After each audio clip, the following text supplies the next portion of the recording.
Quem imaginaria que a luz mais poderosa da história humana nasceria num canto esquecido do Império? Jerusalém, ano 33. Enquanto Roma se embriagava de poder e os filósofos gregos discutiam o cosmos, um pequeno grupo de homens e mulheres se escondia numa sala fechada com medo.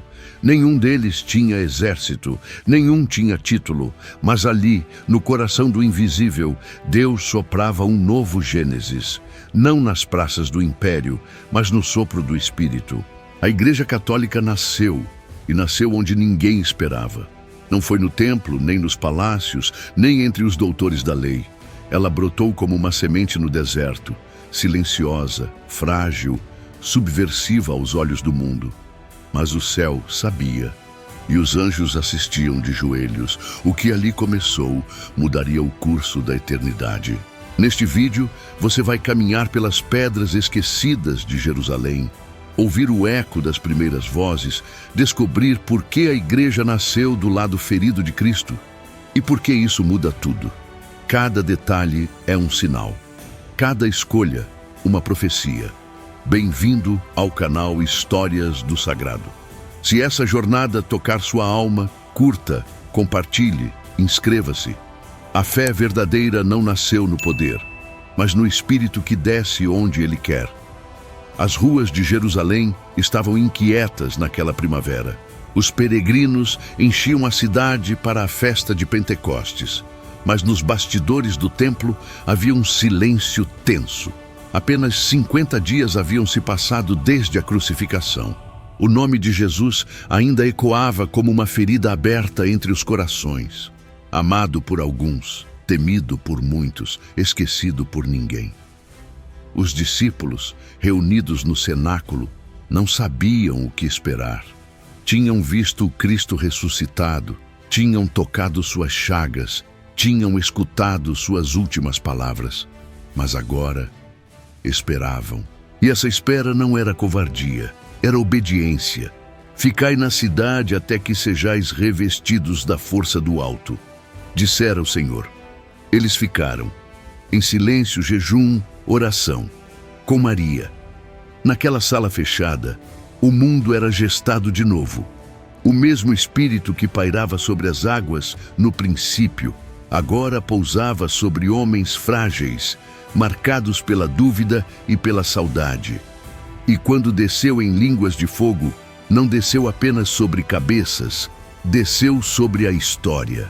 O que aconteceu ali não foi uma emoção coletiva, foi uma inauguração eterna. E então, do lado de fora, começou-se a ouvir um som, como se um vento rompesse as muralhas do mundo antigo. Era o Espírito. E a igreja nasceu não com espadas, mas com palavras. Não com decretos, mas com fogo. Pedro se levantou. Aquele que negara, agora testemunhava. Não falava em seu nome, falava em nome de outro. E 3.000 almas foram batizadas naquele dia. Mas há algo ainda mais surpreendente. O lugar escolhido. A igreja nasceu em Jerusalém, cidade das promessas, mas também cidade das rejeições. Ali se matavam profetas, ali se crucificou o santo, e ali o Espírito quis fazer sua morada. Não há gesto mais escandaloso. Deus edificou sua igreja não sobre ruínas passadas, mas sobre a pedra rejeitada. Maria estava ali. Ela, que carregara o Verbo em silêncio, agora se tornava a primeira igreja viva.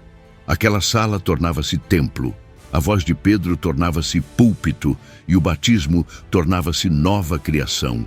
A promessa feita a Abraão de uma descendência que abençoaria todos os povos começava a se cumprir.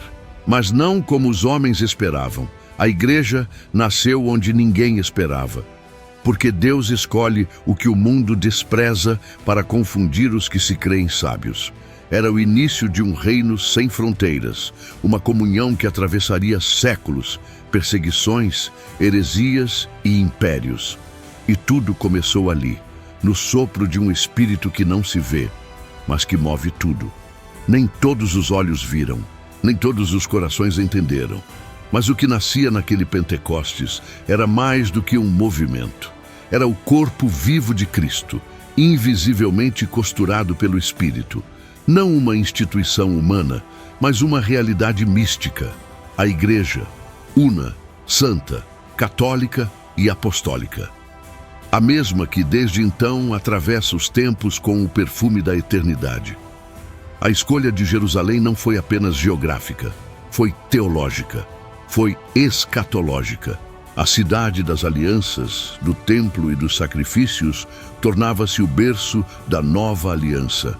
O templo de pedra, ainda de pé, tornava-se sombra diante do verdadeiro templo, o coração transpassado de Cristo.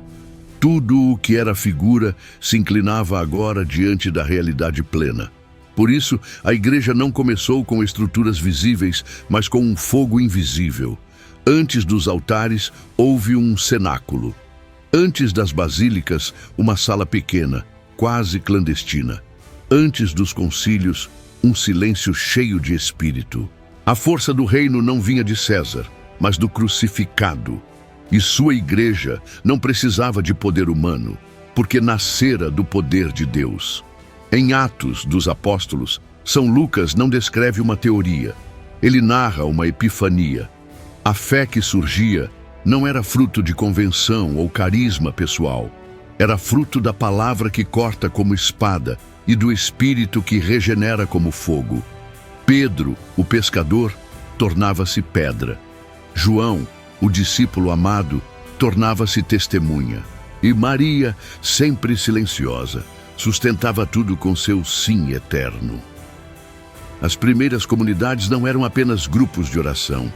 Eram igrejas domésticas, onde a fração do pão revelava a presença real de Cristo. O batismo selava uma nova cidadania. A oração era constante. A doutrina dos apóstolos era o alimento, a caridade, o testemunho. Não havia marketing, havia milagres, não havia celebridades, havia santos escondidos. E tudo começou onde o mundo menos esperava. Jerusalém, tão dividida, tão manchada de sangue, tão carregada de promessas não compreendidas. Ali, no mesmo solo onde o sangue do Cordeiro escorrera, nascia o rebanho. O altar da cruz se tornava o primeiro trono da igreja. Não é à toa que a tradição afirma: o sangue dos mártires é semente de cristãos, pois o primeiro sangue foi do próprio Cristo. A igreja não foi ideia de homens, foi plano de Deus. Concebida desde toda a eternidade, gerada no silêncio de Nazaré, anunciada nas parábolas, preparada nos milagres e glorificada no Calvário. E ali, naquele Pentecostes, ela se manifestou, mas não com o brilho do ouro, com a luz do Espírito. Ao cair da tarde, enquanto as luzes do templo de Jerusalém ainda tremeluziam diante do véu rasgado, um outro altar começava a brilhar no coração dos que acreditaram. A igreja nascente não se organizava como um império. Ela crescia como uma vinha selvagem, alimentada pela seiva do Espírito e pela fidelidade dos apóstolos. Era o corpo místico de Cristo se expandindo em carne viva. Não havia garantias de segurança. Não havia proteção estatal. O Império Romano via com desconfiança aquele grupo que adorava um crucificado e pregava um reino invisível. Mas os primeiros cristãos não procuravam segurança, procuravam fidelidade. Sabiam que seguiam um Senhor coroado de espinhos. E sabiam que esse seguimento custaria tudo. É nesse ponto que o invisível se torna mais forte do que o visível. Eles não possuíam templos grandiosos, mas celebravam o santo sacrifício escondido em catacumbas, em casas, em desertos. A Eucaristia era o centro, o corpo de Cristo partido como no cenáculo. Era ali, em cada missa, que a igreja revivia Pentecostes. O Espírito Santo fazia da oferenda comunhão, do pão, corpo, do medo, coragem. Quantos milagres passaram despercebidos, porque vestiam o ordinário. Um gesto, um sinal da cruz, um cântico murmurado na escuridão. Tudo isso era força contra os poderes das trevas. E a igreja crescia, não por estratégia humana, mas pela graça. Era uma fecundidade que o mundo não podia medir, porque quem fazia crescer era Deus. A figura de Maria, sempre presente nos Atos, é o símbolo perfeito dessa igreja em gestação. Ela, que havia acolhido o Verbo no ventre, agora acolhia seus irmãos na alma. Silenciosa, intercessora, presença maternal. A tradição ensina que ela foi a primeira a entender o que acontecia, e sua presença era mais eloquente do que 1000 discursos. Enquanto isso, os apóstolos, frágeis, pobres, perseguidos, iam lançando sementes. Cada pregação, um risco. Cada batismo, uma ruptura com o mundo. Mas havia uma certeza inabalável. É melhor obedecer a Deus do que aos homens. Não buscavam glória, buscavam fidelidade. E essa fidelidade transformava corações, famílias, cidades inteiras. É assim que a igreja, nascida onde ninguém esperava, começou a abalar estruturas que pareciam eternas, não pela força, mas pela santidade, não por violência, mas por conversão. O império, que desprezava pescadores, acabaria ajoelhado diante do nome acima de todo nome. E o mundo aprenderia, mesmo a contragosto, que a verdadeira força vem do alto. Era como se a lógica de Deus seguisse uma estrada oculta sob os olhos humanos. Enquanto os altos do poder romano se vestiam de púrpura, um povo sem prestígio começava a carregar em seus corpos os sinais do ressuscitado. Os apóstolos, testemunhas da ressurreição, não recebiam honras, recebiam açoites. Não tinham tronos, mas tinham cruzes. E essa inversão do esperado não era um acidente da história, era um sinal. No livro dos Atos, vemos o mapa da igreja se expandindo não por projetos grandiosos, mas por perseguições. Quando Estevão é apedrejado, os discípulos se espalham. Parece uma derrota, mas é o plano escondido de Deus, espalhar o fogo. A morte do primeiro mártir não apagou a chama. Foi como lenha seca que alimenta o incêndio da fé. A igreja crescia nas margens, nos subterrâneos, nos corações. Porque onde o mundo via fracasso, Deus plantava a eternidade. É nesse contexto que compreendemos o mistério de Saulo. Aquele que perseguia caiu ao chão, e ao cair, viu. A voz que o chama não diz: "Por que persegues meus seguidores?", mas sim: "Por que me persegues?". Cristo e a igreja já eram um só corpo. Tocar num cristão era ferir o Cristo. Ali, em meio ao pó da estrada, Paulo descobriu que a igreja não era uma instituição a ser combatida, era o corpo vivo do Senhor a ser adorado. Essa união mística entre Cristo e sua igreja é mais do que doutrina, é revelação. Os padres da igreja entenderam isso com clareza. Santo Inácio de Antioquia, no século I, já chamava a Eucaristia de remédio da imortalidade e insistia na união com o bispo como sinal de unidade com Cristo. Para eles, a igreja não era apenas um grupo de crentes, era um mistério, uma realidade sacramental, visível e invisível, humana e divina. Cada pequena comunidade cristã era como um cálice ofertado ao céu. Não havia luxo, mas havia sacralidade. Não havia proteção estatal, mas havia anjos ao redor. Celebrava-se de madrugada, às escondidas, com cantos sussurrados e orações aprendidas de cor. E o que movia tudo isso não era um ideal, era uma presença real. O mesmo Cristo que subiu aos céus, agora descia em cada altar improvisado, em cada coração disposto, em Roma, em Antioquia, em Éfeso, em Alexandria. A semente lançada no cenáculo começava a florescer. Não havia sede central, mas havia unidade. A fé era a mesma, o batismo era o mesmo, o partir do pão, o mesmo. E essa unidade vinha do alto, não de uma estratégia. É por isso que a igreja é chamada católica desde o início, porque era universal não só em espaço, mas em plenitude. Ela carregava a totalidade da fé, mesmo em seu estado mais humilde. E assim, pouco a pouco, a lógica de Deus desvelava sua beleza escondida. A igreja nasceu onde ninguém esperava, porque o reino não segue as rotas humanas. Não se edifica sobre colunas de mármore, mas sobre corações convertidos. A pedra fundamental não foi cortada por mãos humanas. Foi escolhida desde antes da fundação do mundo. E essa pedra é Cristo. Roma, o centro do mundo antigo, jamais imaginaria que um carpinteiro da Galileia se tornaria o rei invisível de todos os séculos. E menos ainda que um pescador simples, Pedro, caminharia pelas suas ruas como o primeiro entre os sucessores de Cristo. Quando o cristianismo começou a se espalhar pelos caminhos do império, ninguém viu uma ameaça imediata. Era apenas mais uma seita entre tantas. Mas havia algo diferente, algo que nem as legiões podiam conter. A verdade que não morre. Pedro, que um dia vacilara ao caminhar sobre as águas, agora caminhava firme por entre prisões e sinagogas, anunciando que Jesus de Nazaré era o Messias, o Filho do Deus vivo. Ele não carregava espadas, carregava chagas. Sua autoridade não vinha de votos, mas de um mandato divino.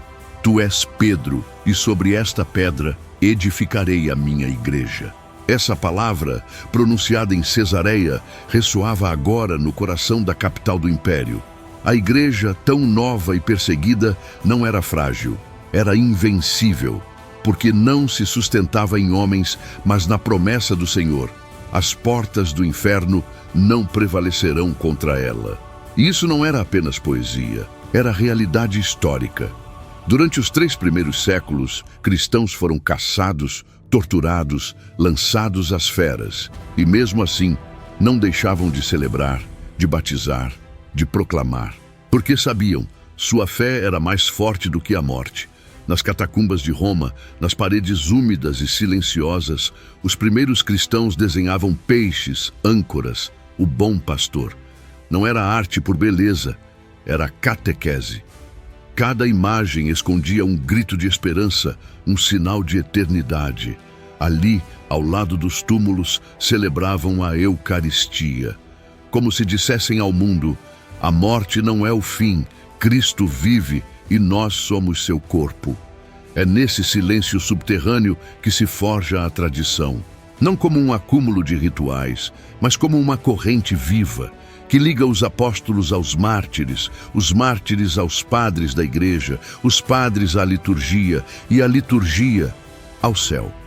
Cada gesto da missa, cada oração do ofício, cada símbolo do catecismo tem raízes profundas nesse tempo. A fé que hoje professamos foi regada com sangue e lágrimas. E cada doutrina, antes de ser definida, foi vivida. É importante recordar, a igreja não foi inventada por Constantino. Quando o imperador se converteu, a igreja já era mãe de multidões, já possuía mártires, santos, concílios regionais, estrutura episcopal, doutrina firme e, sobretudo, uma liturgia centrada na Eucaristia. O que Roma ofereceu foi liberdade externa, mas o que o Espírito havia gerado era liberdade interior. O que nasceu escondido agora florescia publicamente.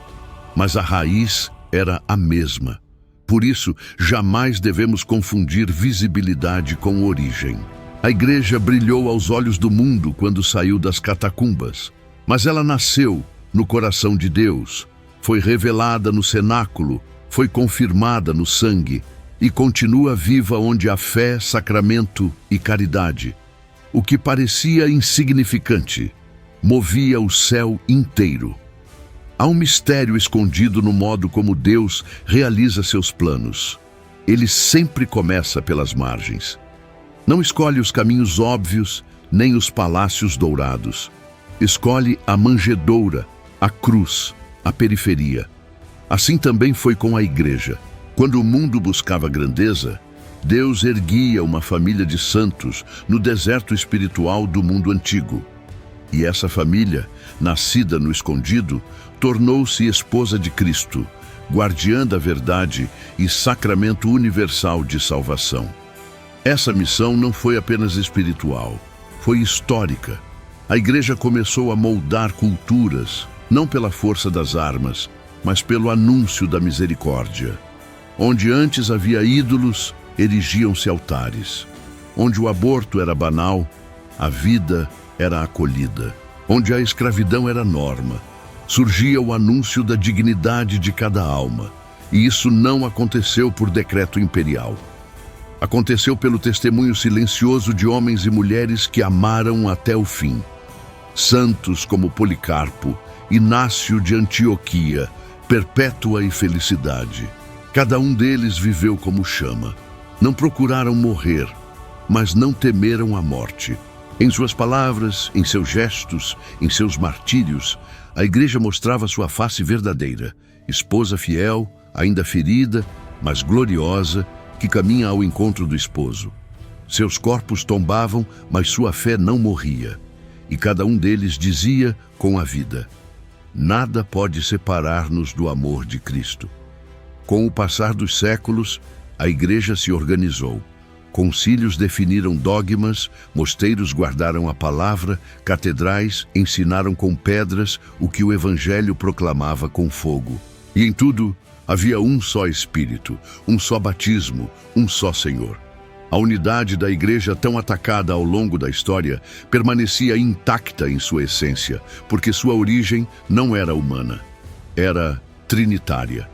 Ela nasce do Pai, é corpo do Filho e vive no Espírito Santo. Essa estrutura visível, o Papa, os bispos, os concílios, os sacramentos, não são acréscimos humanos. São expressões concretas de uma realidade eterna. Como ensina o Concílio Vaticano II, a Igreja é, ao mesmo tempo, visível e espiritual, sociedade hierárquica e corpo místico de Cristo. Não se pode separar uma dimensão da outra, porque separar seria mutilar, e mutilar seria perder o sentido de sua missão. É por isso que mesmo hoje, em meio a crises, escândalos, perseguições ou incompreensões, a Igreja permanece, não porque seus membros são perfeitos, mas porque sua cabeça é o Cordeiro que venceu. E enquanto houver um altar, um sacrário, uma confissão, uma lágrima acolhida em nome de Jesus, ali está a Igreja, inteira, viva, santa e pecadora, ferida e gloriosa, ainda peregrina, mas sempre sustentada pela promessa: estarei convosco todos os dias, até o fim dos tempos. Talvez o que a Igreja guardou, o mundo já esqueceu. Mas Deus não esquece. Ele continua chamando corações de volta ao cenáculo, onde tudo começou. Continua soprando seu espírito onde há espaço. E continua fazendo brotar vida onde só havia cinzas, porque a Igreja nasceu onde ninguém esperava. E é ali, no improvável, que ela renasce todos os dias. Há, nas pedras de Jerusalém, um silêncio antigo que só escuta quem caminha com o coração aberto. As paredes que testemunharam a morte do Messias também ouviram o primeiro sussurro da Igreja. E esse sussurro ainda ecoa, porque o Espírito que desceu naquele Pentecostes nunca voltou aos céus. Ele permanece queimando no íntimo dos santos, sustentando altares escondidos, convertendo lágrimas em luz. A Igreja continua viva e continua nascendo, onde ninguém espera. Talvez este seja o segredo mais desconcertante da fé católica. Ela não começou de forma triunfante, mas vulnerável. Não se impôs, se entregou. Foi no cenáculo, não no Senado.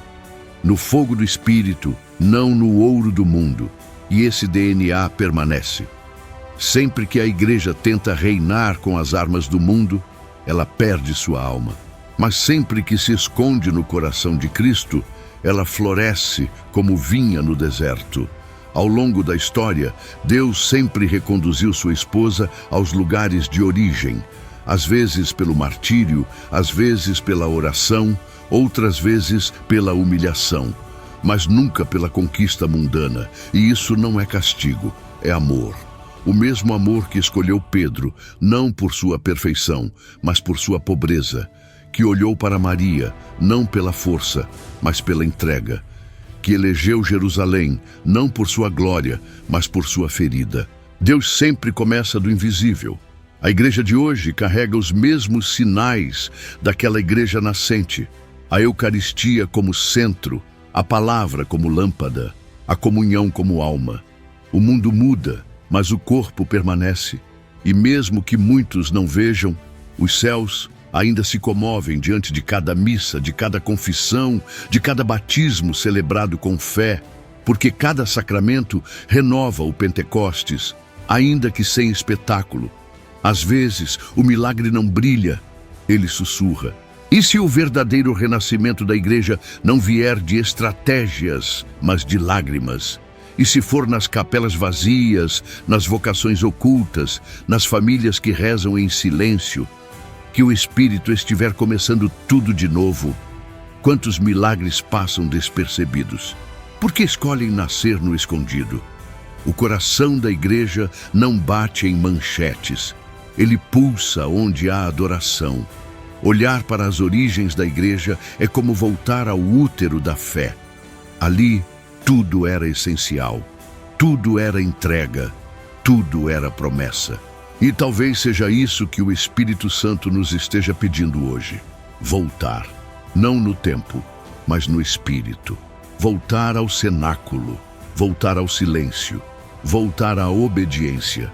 Porque é lá que tudo começa de novo, sempre. Se esta mensagem tocou sua alma, escreva nos comentários: eu creio da Igreja de Cristo. E permita que o Espírito Santo encontre, também em você, um lugar para nascer. Se esta história falou ao seu coração, inscreva-se no canal Histórias do Sagrado. Aqui, cada vídeo é um caminho de volta ao invisível.